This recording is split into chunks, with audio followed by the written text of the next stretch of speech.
May 2025, a small, little-known exploration company in Canada quietly filed a mineral exploration report with Saskatchewan's Resource Regulatory Authority. No major press conference, no government statement, just a geological data set, and the numbers inside it were significant enough that several industry analysts read it twice. The project is called Thor. The location is Tisdale, Saskatchewan. And what sits beneath that land may be one of the most strategically consequential mineral discoveries North America has seen in a generation. I am not here to sell you speculation. I am here to help you read what is actually happening behind the technical announcements, because the timing of this discovery, set against the current trade tension between Canada and the United States, changes everything about how you need to understand it. Let me give you the facts first, then I will show you why they matter. The company behind this is Canadian Energy Metals, a junior exploration firm, not a household name, not a multinational giant. They filed early-stage exploration data tied to a site near Tisdale in the province of Saskatchewan, a region already recognized globally as a powerhouse for potash and uranium production. This is not unfamiliar territory for large-scale resource development. Saskatchewan has done this before. The deposit sits inside black shale formations at relatively shallow depths. The material contains alumina-bearing compounds alongside scandium and vanadium, both formally classified as critical minerals by the United States, the European Union, and Canada itself. That classification is not bureaucratic language. It means these materials are considered essential to national industrial and defense supply chains. Now let me translate what aluminum actually means in 2025. Every electric vehicle requires roughly 100 kilograms of aluminum. Every commercial aircraft, every large-scale power grid expansion, every defense system built around lightweight structural materials. The world is not moving away from aluminum. It is accelerating toward it, and the pressure on existing global supply chains is already measurable. Here is where the context becomes impossible to ignore. The United States recently reimposed significant tariffs on Canadian aluminum imports. That is a verified trade policy event. The result was immediate friction inside one of the most economically integrated bilateral relationships on the planet. Canadian producers began redirecting export conversations toward European and Asian markets. Manufacturers on both sides of the border began reassessing supply route assumptions.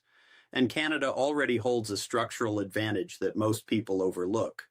The majority of Canadian aluminum production runs on hydroelectric power. That gives it one of the lowest carbon footprints in global aluminum manufacturing at a moment when automakers, aerospace companies, and infrastructure developers are under serious regulatory and market pressure to demonstrate cleaner supply chains. So, when you place Project Thor inside that context, a potentially large domestic source of alumina-bearing material located in a politically stable country, near existing rail infrastructure, in a province with deep resource development experience, the conversation stops being purely geological.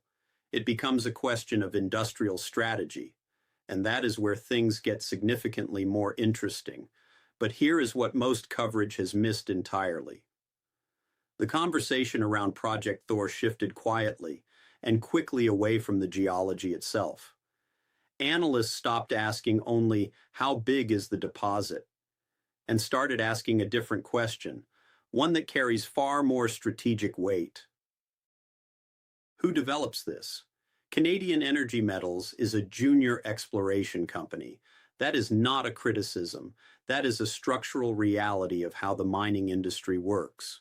Junior firms discover, major players develop, and when the scale of a discovery reaches a certain threshold, the economics of independent development become prohibitive for a small company operating alone. That threshold may have been crossed here. Now pause and think carefully about what that means, because this is the part that changes the entire frame of this story. If a larger entity enters the picture, whether that is a global mining corporation, a sovereign wealth fund, or a strategic industrial partner, the decisions about how this resource is developed, who processes it, where it flows, and under what terms, move well beyond the borders of Saskatchewan. They enter the domain of international capital, trade policy, and long-term supply chain architecture. This is not speculation about conspiracy. This is the standard operational logic of large-scale mineral development. It happens every time a significant deposit moves from exploration toward production. And there is a second variable that analysts began flagging almost immediately: infrastructure. Most major mineral discoveries are economically stranded, trapped in remote regions with no viable transportation or energy access. Project Thor sits near established rail corridors and existing energy systems in Saskatchewan. That single fact compresses the timeline from discovery to potential production in ways that most comparable projects cannot claim. So what looked like a straightforward exploration announcement is now carrying two distinct layers of uncertainty. First, can the resource be confirmed at scale through independent evaluation? Second, and this is the question I want you to hold if it can, what does the ownership and development structure actually look like when it reaches that stage? Because that answer shapes everything that follows. Let me decode three layers here, because each one sits beneath the last. Layer 1, the global critical minerals race. The United States, the European Union, Japan, and South Korea have all published formal critical minerals strategies within the last 3 years. Every single one of those strategies shares the same core objective: reduce dependence on supply chains that run through geopolitically unstable or adversarial regions. Scandium and vanadium, both present in the Project Thor data, appear on the official critical minerals lists of multiple Western governments. That is not coincidence. That is policy architecture being built in real time.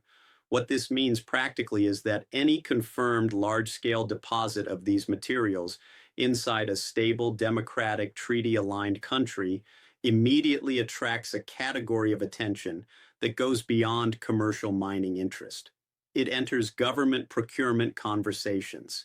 It enters alliance-level supply chain discussions. It enters the kind of quiet diplomatic back channels that never appear in press releases. Layer 2. Canada's legal and treaty position. Canada operates under the Canada-United States-Mexico Agreement, CUSMA. Within that framework, there are provisions governing trade in critical minerals and resource commodities that create structured channels for cross-border supply relationships. At the same time, Canada has been actively signing bilateral critical minerals agreements with the European Union and other partners. Here is what that means in plain language. If Project Thor reaches confirmed production scale, the legal infrastructure to route that material into allied supply chains already exists. The diplomatic groundwork has already been laid. This would not require building a new framework from scratch. It would require activating one that is already in place. Layer 3, the carbon advantage is a policy lever. I want you to understand this clearly because it is underreported. Canada's hydroelectric-powered aluminum production already gives it a measurable carbon intensity advantage over producers in regions relying on coal-fired electricity.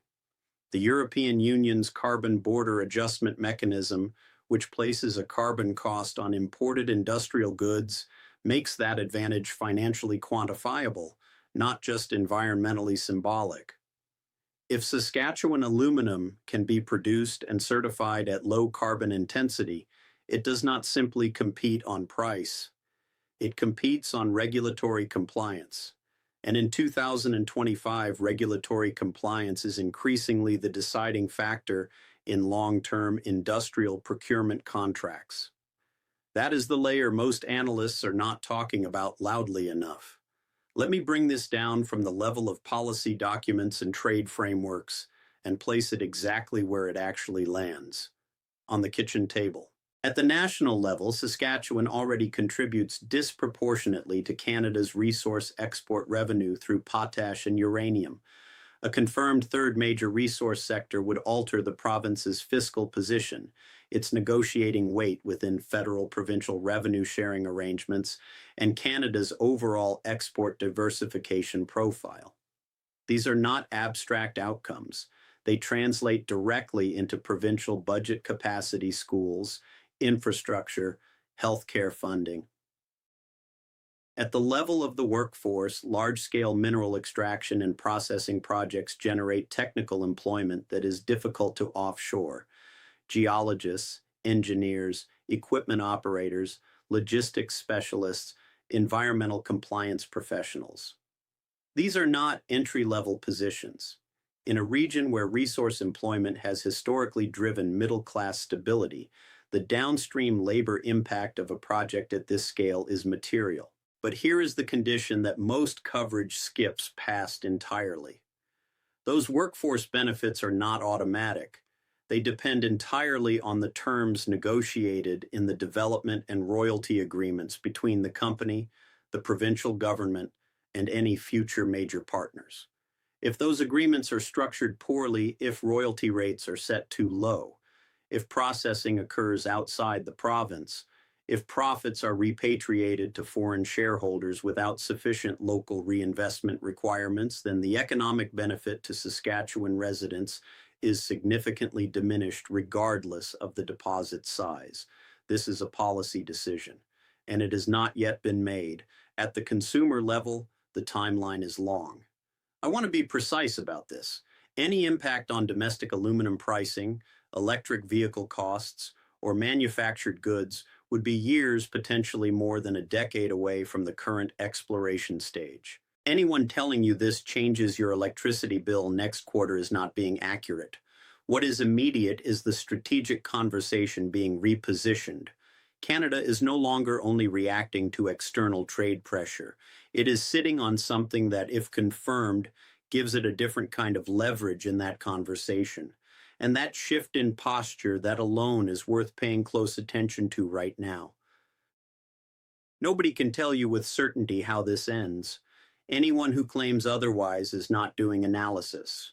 They are doing theater. What I can give you are three structurally distinct trajectories, each grounded in how comparable situations have resolved historically.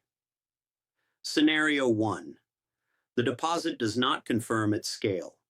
Independent resource evaluation, the kind required under rigorous regulatory standards, returns numbers significantly lower than early exploration estimates. The project continues at a reduced scope. The strategic conversation quiets. This outcome is not unlikely. It is, in fact, the most common result in junior exploration mining globally. Scenario 2. The deposit confirms, and a major industrial or financial partner enters. Development proceeds under a joint structure. Saskatchewan gains a third resource pillar. The terms of that partnership, royalties, processing location, employment requirements, become the central political battleground inside the province for the next several years. Scenario 3. The confirmed deposit becomes a diplomatic instrument before it becomes a mine. Canadian federal negotiators reference it explicitly or implicitly in trade discussions with Washington or Brussels. The resource itself is leveraged as a policy asset, its development timeline shaped by geopolitical considerations as much as commercial ones. These are not mutually exclusive. Elements of all three can unfold simultaneously. Here is the question I am leaving with you today. Which of these three trajectories do you believe is most likely, and what does your answer tell you about where North American industrial power is actually shifting? Leave that in the comments. I read them. And if this kind of analysis is what you come here for, the layer beneath the headline, then you already know what to do.